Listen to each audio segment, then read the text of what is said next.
So this is the Realme Buds Air 5 Pro, and these are not my daily drivers. And at present, these are selling at 4,999, and very soon Air 6 Pro are going to launch at 9,999, almost double the price. So today we'll be doing a long-term review on this one. We'll touch each and every aspect in detail, in depth. I'll tell you about the things that I really like about these and things that are not very good about these. So let's begin with the review. The buds are made out of plastic, but they have this shiny metallic finish to it, and definitely the buds look very premium, and they will seek a lot of attention from other people when you will hold it in your hands, mainly because it's very shiny and reflective.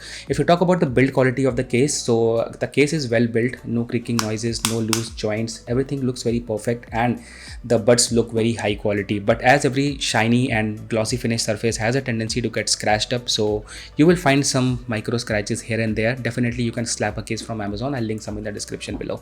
The next important thing is connectivity, and I'm expecting that this process needs to be seamless and effortless. So let's say the Bluetooth on my phone is off, and if I open the lid, my phone and buds should sense each other. There should be a pop-up card animation on the phone, and that's how the connectivity should go. But unfortunately, nowadays most of the buds are coming with Google Fast Pair inbuilt into the TWS, but still most of the buds will not trigger that card animation, mainly because the buds and your phone don't sense each other. So the only brand that has been able to do this on a regular basis is Oppo. So I'm using my Oppo Enco Air 3 Pro. No matter the Bluetooth on my phone is off or on, every time I open the case, it will trigger a pop-up animation in case the Bluetooth is off, and that's how the connectivity goes like. So I think a lot of work needs to be still done in the Android ecosystem, where how these buds interact with your phone. The next important part is interaction and touch controls. So with those cylindrical stems, and if you're wearing these TWS, it's little difficult to get hold on the right spot actually. And I just feel that when most of the brands have made their touch control area actually flat, especially these Oppo Enco Air 2 Pro and Air 3 Pro, so I think the issue has already been addressed, but still Realme wants to follow the same design language that they have been following over the last 3 generations. The next thing is specifications, or things quoted by the brand on their website. So the buds come with 11mm main driver and 6mm tweeter. How far that tweeter is helpful in sound output, I'll let you know in a short while. The next thing is active noise cancellation. So the buds have 50 dB of active noise cancellation, and the range covered here is 4000 Hz. So they say it's ultra wideband noise cancellation. Now I was thinking like whether it's 0 to 4000 or from 4000 to 8000 or 8000 to 12000. This is something they haven't mentioned on their website. They just say it's 4000 Hz of ultra wideband noise cancellation. The buds come with 40 hours of playback. During my usage, I felt that the battery backup on the buds is pretty good. So they are quoting this as 40 hours of playback, and you can use the buds for an entire week. When it comes to music playback, on a single charge you can play the buds for straight 10 hours, and if you're on calls, so you can play the buds for 5.5 hours. Fast charging is pretty common nowadays, so you can use charge the buds for 10 minutes and you can use it for 7 hours of music playback. The buds also come with IPX5 water resistance. I was expecting some sort of dust resistance at this price point, but it is not there.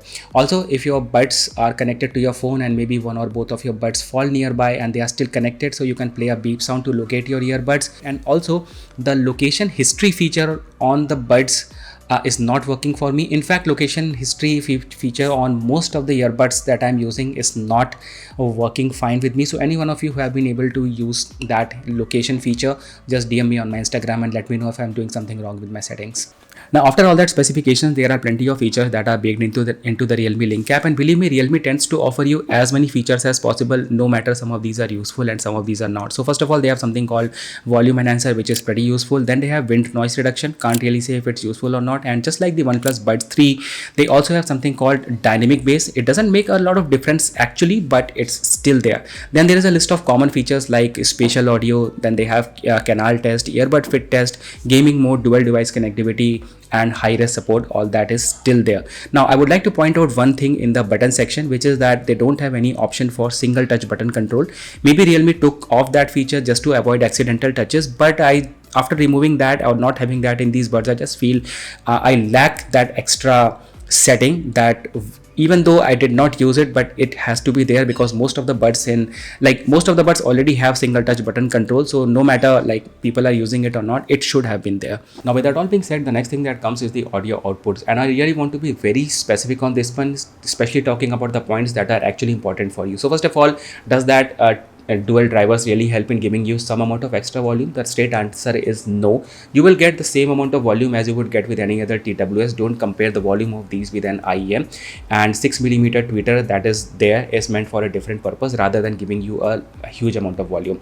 Next thing is, when you're playing these buds at around 70 and 85% volume, everything sounds really good, but when you will tend to increase the volume around 90 and going towards 100, things tend to get muffled up and they lack some amount of clarity. I also just felt that there should be some amount of fine tuning between that tweeter and the 11mm main driver.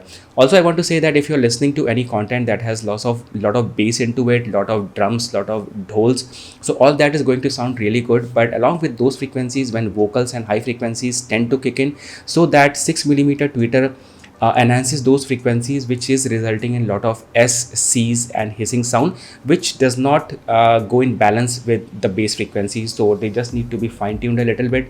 Overall, I would say the amount of money you are investing in and the kind of output you get with these is good. These are not really bad sounding ones, but if you look upon these from a comparisons perspective, like you compare them with any Oppo or you compare them with OnePlus, so definitely some amount of improvement needs to be done. And also I feel that they lack little amount of consistency. Every song I'm playing on these has some amount of surprises. So sometimes there is an unusual bass, or sometimes there is an unusual enhancement in the high frequencies. So if you love surprises, you are going to love the Realme Buds Air 5 Pro. The last thing is, recently the Realme Buds Air 6 recently launched, not the 6 Pro, it's just the Realme Buds Air 6 at a price of 2,999 at the moment. And a lot of issues that were there with the Realme Buds previously have been addressed. So first of all, the touch control area has been made flat on the Buds 6, and also they brought in IP55 dust and water resistance both. And also the driver size has been improved from 11mm to 12mm, and also they removed that tweeter in the Realme Buds Air 6. I think Realme realized that that tweeter is not of any good use. So I think instead of going for the 5 Pro and investing 4,000, somewhere between 4,500 and 5,000 rupees, you can also think about getting the Realme Buds Air 6. Anyway, I hope you like this long-term review, and if you like to see more these kind of reviews, let me know in the comment section. Make sure to subscribe, and I'll see you in the next one. Take care.